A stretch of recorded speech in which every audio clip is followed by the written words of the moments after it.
도쿄올림픽의 완전한 중지 결정은 당연한 것입니다. 애초부터 대회를 정상적으로 운영할 수 없는 상황인데도 불구하고 막연하게 1년 연기를 정치적으로 밀어붙인 것이기 때문입니다. 아베는 내년 임기 전에 축소된 도쿄올림픽이라도 화려하게 치르고 물러나기를 원했습니다. 최소한의 몸부림이라도 쳐야 고군분투하는 모습을 연출할 수 있기 때문입니다. 그런데 그것은 황당한 꿈이었습니다. 전 세계적으로 C19는 가라앉지 않고 있으며 백신 개발은 언제 될지 모르고 일본에서도 C19가 확산되고 있습니다. 결국 도쿄올림픽 조직위가 내부적으로 어쩔 수 없이 올림픽 중지 결정을 내리고 정리하고 있다는 것이 밝혀졌습니다. 도쿄올림픽 중지 결정적 조직위 파견 근무자가 돌아오기 시작했고 스폰서들도 철수를 준비 중이다 라는 제목의 기사입니다. 도쿄올림픽의 개최와 중지를 빨리 결정해야 하는 시기가 가까워 오는데 결국 내년 개최는 불가능해진 상황을 확인하게 되었다는 것입니다. 긴급사태 해제 후 지금까지 일본에서는 C19가 다시 확산되기 시작했고 각종 여론조사에서 올림픽 개최를 지지하는 비율은 20% 내외라는 사실에서 이미 일본 국민들조차 지지하지 않고 있다는 것입니다.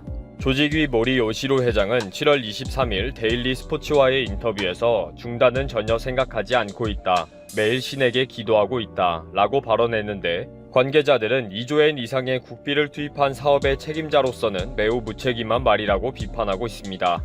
이미 지난 7월 10일 도쿄스포츠의 조직위 내부 관계자가 현장은 완전히 포기한 상태인데도 내부 분위기상 말을 못 꺼내고 있다. 중지 여론은 더 뜨거워져야 한다. 인터뷰를 하기도 했습니다. 이런 상황에서 조직위에서 이미 도쿄올림픽 중지 결정을 내리고 준비 중인 것이 일부 확인되었다고 합니다.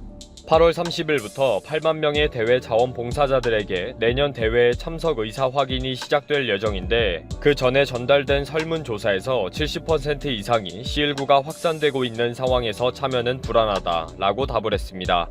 조직위에서 봉사 중에 C19가 감염이 되어도 보상은 없다 라고 분명히 전달한 것이 원인이라는 말이 있습니다.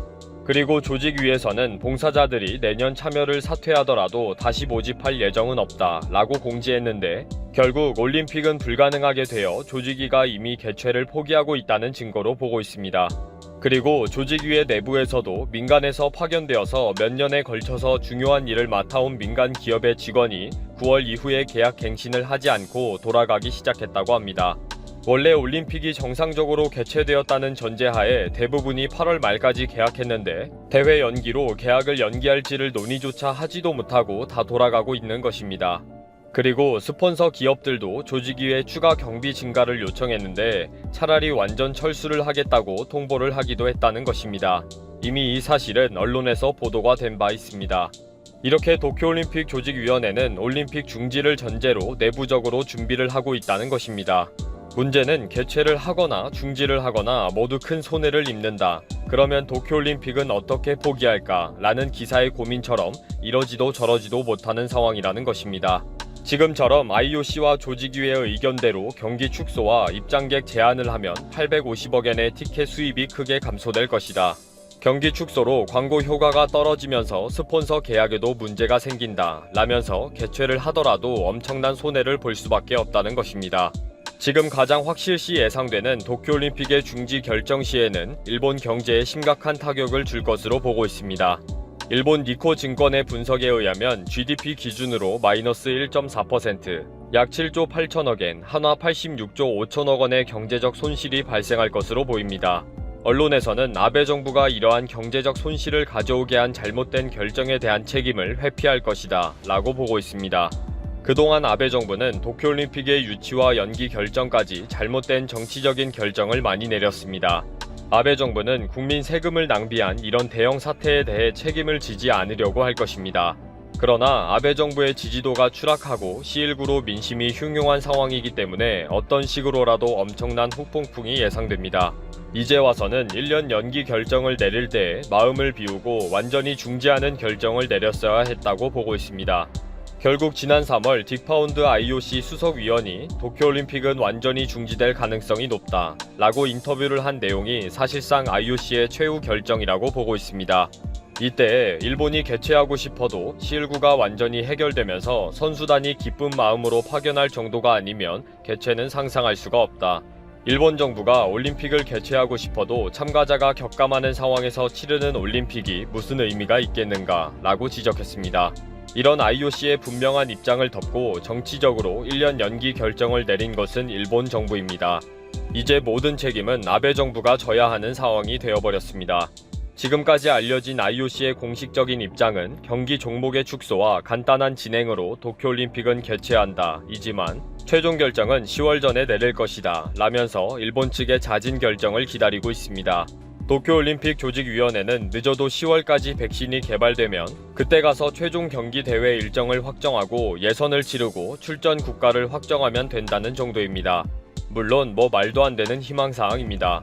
지금 상황에서 예선 일정을 짜고 대회를 치른다는 것은 불가능한 일이기 때문입니다. 이런 말도 안 되는 최근 상황은 아베가 욕심을 부린 결과입니다. 결국 이렇게 완전 취소가 될 것이 뻔한 일을 가지고 말입니다. 지난 10일 CNN, 포브스 등은 한국의 경항모 건조와 역에서 운영할 전투기 확보 계획을 한국 국방부 발표를 인용해 보도했습니다.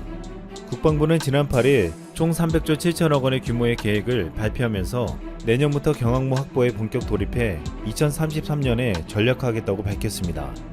한국형 경항모는 3만 톤급 규모로 병력과 장비, 물자 수송 능력을 갖추는 것은 물론 F-35B와 같은 수직 이착륙 전투기를 탑재해 해상기동부대 지휘함 역할을 한다고 했습니다.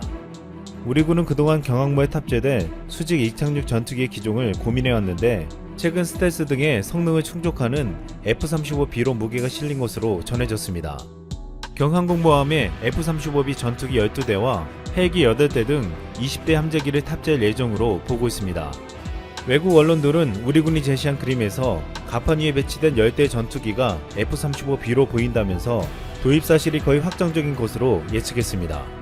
CNN은 한국이 F-35B를 도입할 것으로 보고 미국, 영국, 일본에 이어 다목적 스텔스 전투기를 도입하는 나라가 될 것으로 보았습니다. 아시다시피 F-35B는 5세대 스텔스 제트기로 마하 1.6 이상으로 비행하고 수직으로 착륙할 수 있습니다. 또한 내부 무기실에 2개의 공대공 미사일과 2개의 1000파운드 유도 폭탄을 운반할 수 있어 큰 파괴력을 지니고 있는 것으로 알려져 있습니다. 우리 군은 경항모 건조 시기와 맞물려 F-35B 20대가량을 도입할 것으로 전망되고 있습니다. 외신들은 F-35B를 탑재한 한국의 경항모 건조 계획이 미국과 북한 간 핵 합의 실패와 북한의 미사일 시험 재개에 따른 긴장 속에서 나온 것이라는 점에서 더욱 주목된다고 전하기도 했습니다. 국방부는 군사적인 목적 외에도 해외에서 재해 재난 발생 시 재해국민 보호 및 해난사고 구조작전 지원 등 초국가 비군사적 위협에도 대응 가능한 다목적 군사기재 역할을 수행하게 될 것이라고 설명했습니다. 실제로 정부가 항모 도입 사업에 적극적으로 나선 이유는 북한과 주변국의 위협의 양상이 심화되고 있기 때문입니다. 북한은 신형 탄도미사일과 대구경 방사포를 개발해 실전에 배치하고 있고 중국과 일본은 항공모함을 2척에서 4척씩 도입할 계획을 세우며 군사력 증강에 박차를 가하고 있습니다.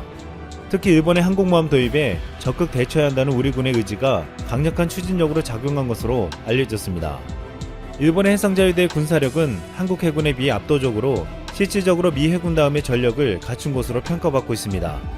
일본은 핵무기를 보유하고 있지 않음에도 글로벌 파이어 파워가 발표한 군사력 순위에서 지난해 세계 6위에서 올해도 한국을 제치고 전년 대비 한 단계 높아진 5위였습니다. 그 이유는 오로지 일본의 해군력 때문이었습니다. 일본의 해군력은 헬기 모함을 포함한 항공모함 부분에서 미국, 이탈리아, 프랑스에 이어 4위를 차지하고 4,000톤급 이상 구축함 부문에서는 미국에 이어 2위에 올랐습니다. 또한 일본은 앞으로 105대 F-35B 전투기를 추가 도입해 해상자위대 이즈모급 호위함 2척과 함께 운영할 계획입니다. 이렇게 되면 일본 해상자위대는 중국 해군보다 월등한 전력을 보유하게 됩니다. 한국은 일본에 없는 현무포라는 괴물 미사일과 막강한 육군 전력을 가지고 있지만 해군 전력에서는 현저히 밀리고 있습니다. 이 때문에 그동안 일본은 지속적으로 초계기 도발을 해오며 바다에서 전력 우위를 과시해왔습니다. 심지어 일본에서는 일본 해군과 한국 해군이 싸우면 30분 내에 한국 해군은 전멸한다고 큰소리치기도 했습니다. 이들이 예로 드는 것은 1982년 영국과 아르헨티나가 싸웠던 포클랜드 분쟁입니다. 당시 중남미에서 상당한 해군 강국이었던 아르헨티나는 세계 3위 해군력을 자랑하는 영국에 맞서 제대로 된 해전도 하지 못하고 영국 해군의 공격을 피해 다니다가 항복하고 말았습니다. 하지만 이 해전과 우리의 상황은 전혀 다르다고 보고 일본의 주장과 달리 우리 해군이 붙는다면 그들이 말하는 것 같이 전멸 가능성은 거의 없습니다. 한국 해군의 전력도 최근 20년간 급격한 발전과 성장을 거듭해왔습니다. 일본이 자랑하는 핵심 해군력 중 하나인 이지스 구축함은 일본이 6척을 보유했지만 한국도 3척을 보유하고 있습니다. 잠수함 전력도 18척 대 21척으로 큰 차이가 없습니다. 그럼에도 전체적으로 해군력이 일본에 비해 열세에 있다는 것은 사실이지만 현재 우리 해군도 만만치 않은 전력을 보강하고 있습니다. 최근 발표한 계획에서 한국의 경항모와 핵 잠수함을 만들고 300조 이상의 국방 예산을 투입하려 하는 것은 북한뿐만 아니라 일본과 중국의 위협 등에 대응하기 위해 해군 전력을 강화시키려고 하고 있는 것입니다. 최근 우리 관심이 동해와 독도를 향해 있는 동안 제주 남방에서 우리 바다에 대한 영향력은 점점 약해지고 있는 시점입니다. 여기서 오래전부터 문제가 되어온 7강구가 거론되어지고 있습니다. 1970년대 우리 정부는 제주 남쪽 바다로부터 대륙봉의 한계인 오키나와 해구까지를 7강구라 명칭하고 개발에 앞장섰습니다. 거리상으로 일본과 더 가까운 해역에 영유권을 주장할 수 있었던 이유는 당시 국제해양법에 따라 대륙봉의 영유권은 대륙봉이 시작된 나라에 귀속된다는 자연 연장설을 따랐기 때문이었습니다. 이 해역에 매장되어 있는 석유와 천연가스 추정 매장량은 흑해 유전과 맞먹는 약 72억 톤에 이를 것으로 추정되었습니다. 이 당시 대한민국 국민들은 한국도 중동과 같은 산유국이 되어 아시아의 부자 나라가 되는 것을 꿈꾸었습니다. 우리나라가 먼저 7강구를 설정했기 때문에 대륙 연장선으로 한반도에서 이어지는 7강구 대부분이 한국 소유로 볼 수 있었습니다. 하지만 이에 탐을 낸 일본은 경제 원조 중단 카드까지 꺼내들며 한국 정부를 압박했고 결국 1974년 7강구를 한해 공동개발구역으로 바꾸는 협정을 체결하게 되었습니다. 이 협정은 1978년에 발효되었고 50년 동안 유효기간을 설정함에 따라 2028년 만료를 앞두고 있습니다. 그런데 이후 일본이 꼼수를 부리며 시간만 끌고 있다는 비난이 제기되었습니다. 한일 대륙봉 협정이 발효되고 나서도 유의미한 개발이 이루어지지 않았으며 1980년대 이후에는 일본의 일방적인 거부로 공동탐사가 중단되었습니다. 이후 공동탐사가 아니면 한쪽의 일방적인 개발은 불가능하다는 협정 내 독소조항 때문에 연구는 그대로 멈춘 채 시간만 흐르게 되었습니다. 한국이 개발하고 싶어도 일본이 협력하지 않으면 개발하지 못하는 상황이 되어버린 것입니다. 2028년 협정이 만료되고 나서는 7강구의 개발을 두고 양국의 영유권 문제가 재점화될 것으로 예상되는데 현재 중국을 포함해 한중인 3국이 이미 수역이 자기 관할 수역이라고 대륙봉 한계위원회에 자료를 제출한 상태입니다. 그런데 여기서 일본이 한국과 개발을 중단한 중요한 이유가 있었습니다. 1983년 유엔에서 해양법에 관한 국제연합협약이 발효됨에 따라 200캐리의 배타적 경제수역 개념이 등장했기 때문입니다. 이 개념으로 보면 대한민국 측에서 협약을 연장하거나 배타적 경제수역의 예외사항을 국제사에서 인정받지 못하면 해역이 훨씬 가까이 있는 중국과 일본 측에서 이 구역의 대부분을 가져갈 것으로 예상되기 때문입니다. 이 때문에 한국은 실효 지배를 위한 적극적인 외교 노력을 하지 않으면 제일 먼저 7강구를 발견하고도 중국과 일본에게 빼앗길 수 있다는 것입니다.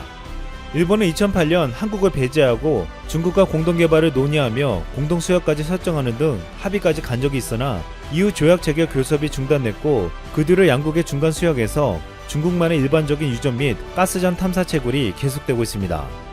일각에서는 7강구를 두고 앞으로 한중일이 충돌하는 바다 삼국지가 벌어질 수도 있다고 우려하고 있습니다. 2001년에도 한국석유공사의 탐사선이 이 강구에서 탐사를 하다 중국 해군 함정의 경고와 방해로 배를 물린 일이 있었습니다. 중국은 이 지역에 자신들의 영해권을 주장하며 순실을 강화하고 유사시 무력을 행사해야 한다고 주장하기도 했습니다. 이처럼 일본과 중국이 자국 영토라고 주장하는 독도 2호더와 달리 7강구는 앞으로 엄청난 이권이 걸려있기 때문에 한중일 3국의 이해관계의 충돌은 차원이 다를 것으로 보고 있습니다. 우리 해군은 7강구를 둘러싼 한중일 3국 갈등이 심해질 경우 해양 영토 분쟁 위험까지 있다고 보고 있습니다. 그런데 한국의 항공모함과 핵추진 잠수함 도입에 반대하는 이들이 주장하는 말이 있습니다. 한국은 먼 바다까지 해군 함정을 보낼 필요가 없고 주변 국가의 분쟁이 있더라도 미군의 항공모함 지원을 받을 수 있다는 것이었습니다.